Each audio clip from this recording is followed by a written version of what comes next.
Well, happy Sunday from southern Wisconsin here. Um, Last time I posted up a video was from Thursday night last week. I started, got the vehicle up on jack stands, squared the frame up, started stripping out all the interior, kind of getting prepped, started picking away at getting some of the cage off of the thing. And so today it's more stripping down here. Friday, I took a day off work and drove up to Minneapolis, a nice 700-800 mile day. Picked up a wicked cool 1972 Chevy Beauville conversion van. My niece had bought a handful of years ago up there, and when she moved down, she left it up at a farm up there. So we took a road trip and picked that up. That thing's a wicked cool retro old school camper conversion, like a high top from the 70s. So you'll probably see some videos of that. Ultimately, we got it's solid. It's really solid piece. There's not a lot of rust or rot or corrosion in the thing, but where the fiberglass high top is, all the gaskets are bad, and I'm praying to God that the roof is solid underneath it once we peel the fiberglass cap off of it. But if it is, or it needs a little bit of love, you'll probably see some videos of how we cobble that thing back on. But this winter, she's going to start picking away at it over at my father-in-law's place. She's getting some of the little details done. They're getting the roof off of it so they can get it in the garage. But yeah, today's project here on the CJ, though, we're going to, like I say, we're going to keep stripping it down and get the cage all the way off of it, fuel cell out of it, exhaust off of it. I did get my headers. So I'm going to just kind of bolt those onto it just to get an eyeball of where that stuff's going to land, if those headers are going to work, because a little bit of the whole project is evolved around how to get exhaust through this thing, get a better muffler on it, quiet it down, get the exhaust tucked up and out of the way. So part of the body drop is going to revolve around exhaust routing and things of that nature, and how we're going to redo the floor pans and things like that, so to get some extra clearance. So that's what we're doing here today. I figured I'd spare you the agony of watching me unbolt headers. These are probably some of the easiest I've ever had to bolt in, but for many of you, you've experienced the 1/12 of a turn, flip the wrench, 1/12 of a turn, flip the wrench, blah, blah, blah. So like I say, this setup's pretty easy.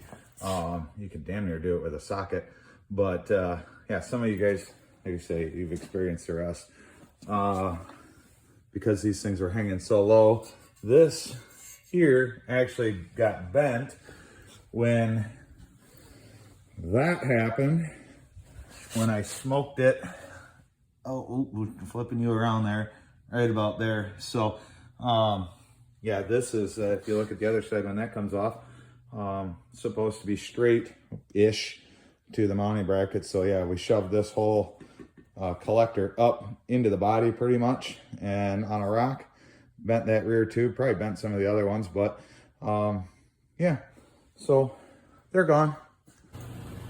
So I bought these, I think they're IMCA modified headers, because I liked the look of it, honestly. And I think they're pretty freaking slick. So it gets me plenty of access to everything I would ever need to. Way too big of a collector for this small motor, but 1 3/4 primaries with a 3.5 inch collector. But what I ran into is exactly what I expected to run into. Measuring from like the center of the hub, kind of estimating where the tire and wheel's going to be. I'm going to, get into this potentially here. It also sticks out too far, which I ordered these from Speedway. Speedway's got dimensions on everything that they sell. So I knew that this was going to stick out too far, but I was kind of eyeballing out of the photos. I could cut this collector back and save myself roughly, let's get a tape measure here, I'm throwing you all over the place, roughly 5 inches if I lopped it off right at the point where it comes to. But then that keeps me still way outboard, and I want to be able to get the exhaust tucked right tight to the frame tube here on the outboard side. So what I'm going to do is I'm gonna come up here and I'm gonna cut this right here at the end of the bend. Take this collector, slide it up. That'll save me another roughly 3 inches. And then I'll be roughly at 2.5 inch collector. So let's just say I save 5 inches there and roughly 3 inches here. That'll shorten this up by 8 inches, putting my exhaust pretty much at the start of the collector here, where it's currently at. And that gets me into a spot where when I run a 90 straight down, that'll land me pretty damn close to the frame rail where I want to land. So I'm gonna give this a run for its money. I'm thinking, I've never cut a header apart. These were on their scratch and dent list or whatever, so I literally have $100 invested in these headers so I can butcher them and learn at the same time. I'm gonna cut the exhaust up here, clamp the header in what's left of it down to the table, and I'm gonna cut across just inboard of this weld here, try and salvage this collector. These collectors are like $30 a crack at a quick glance online, and then get that welded back up to that, and good fun. So that's what I'm gonna play with right now. Obviously I should play with more stripping, but like I say, a lot of this is revolved around getting the exhaust tucked up tight to the frame so I don't do that again. All right, so I was able to send the wheel of death through this area till I bottomed out, and then I'm gonna take Sawzall, pass that through, and just get to the spots that I can't get to with the grinder in the, I don't know, the inner 90 degrees of each one of these tubes. So this has actually been going really good so far. So, ooh, that's a little warm. Here's where I cut the collector off. I literally just chased the edge of the weld and then followed through the inside until it literally rattled off with the Sawzall. Clean that all up, deburred it all. Then I started looking at how this is done. So I know online, when I was looking around before I figured I'd be doing this, you can buy this little trinket here in the center, and it's cute and it's all coped to match the 4 collector pieces or header or primary tubes. And then I looked at the other side of it, and I said, geez, you know, I could just drop roughly a 3/4 by 3/4 chunk of plate stock in there and weld it in, which is what I did. And that's kind of how that turned out right there. I used this as a test piece setting up my welder. Went off of what the welder specs were and tuned the heat down just a whisker. But then came in here, welded this all up. And then what I did do was I did 2 short passes down each side, which will, I think, make that gap a lot smaller for burning that in. So if you wouldn't have done that, it kind of looked like they had obviously welded down each side a little bit. And I just did it a little bit more because then I would have a little less of a weld there on the outer tube. You can see what they did on the outer tube there in the crotch of this collector. And rather than building up that much weld from the outboard side on the collector, I figured I'd do it from the inboard side on the primary tubes. I'm sure all of this stuff is gonna crack. I actually might build that one up just a whisker more because that one's kind of hard to get to, but probably not that terrible either. And the same here. This one's gonna have to come down, but I couldn't get a good weld on it the way it was sitting on my bench. So I'll move that around, get that welded up. And I think before I weld the collector on, I'm gonna choose my chop spot on this. All right, so here's a before and an after on the headers. So I say this was Speedway Motors IMCA a stock car header or something like that. Kind of like a fender well exit header of some sort for a chassis car. I'm not into circle track or anything like that, so I have no idea. But this was way easier than I kind of expected it to be, honestly. So yeah, I got this all shortened up. So now I've got more or less made a shorty header, and I could have used a shorty header, but what I was concerned about is most of the shorty headers dump straight down out of the bottom of them, and I needed to come out of the side of them. So honestly, if somebody made a header out there that just did a simple loop, you know, your normal shorty header just turns down and merge collectors and goes straight out the bottom. If they made one that merged and came out of the center straight out like a fender well, I would have probably bought that. But like I say, $100 Speedway, I think is $120 with tax and the shipping and stuff. One thing I did notice, so when I cut the collector off here, obviously that's dented, but it's round. When I cut it, I don't think I cut too far because it felt smooth, but I did lose anything that's we would call like a perfect circle, probably because of the way that that tube is flared and then swedged to match the primaries.